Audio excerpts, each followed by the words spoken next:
Hi friends, welcome to my YouTube channel. ఈరోజు మనం మహారాష్ట్రలోని లోనావాలకు సమీపంలో ఉన్నటువంటి ఆయి ఏక్ వీరాదేవి అమ్మవారి ఆలయానికైతే రావడం జరిగింది. మరియు పురాతనమైన బుద్ధిస్టు కార్ల గుహలు కూడా చూడబోతున్నాం. చూస్తున్నారు కదా ఫ్రెండ్స్, ఇంకా లేట్ ఎందుకు, వెళ్దాం పదండి.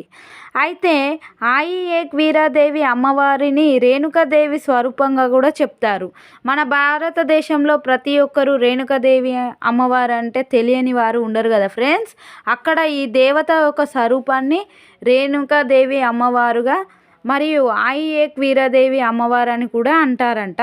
పాండవులు అజ్ఞాతవాసం చేసే సమయంలో ఒకరికి కలలో కనిపించి, నాకు గుడిని నిర్మిస్తే మీరు వనవాసం అజ్ఞాతవాసం చేసే టైంలో ఎవ్వరికీ కనిపించకుండా నేను చూసుకుంటానని మాట ఇవ్వడం అయితే జరిగింది. అందుకోసమని పాండవులు ఒకే ఒక రాత్రిలో ఈ ఆలయాన్ని నిర్మించడం అయితే జరిగింది.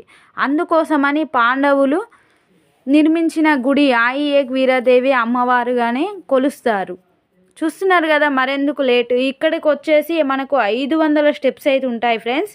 నేను వీడియో మరీ బాగా లెంత్ అవుతుంది, చూడ్డానికి కష్టం అనేసి వీడియో అక్కడక్కడ స్క్రిప్ట్ చేసుకుంటూ పైకి ఇప్పుడు మీరు చూస్తున్నారు కదా కార్ల వాళ్ళ గుహలకైతే రావడం అయితే జరిగింది. అలాగే బుద్ధుని గుహలు కూడా అంటారంట ఈ గుహలను.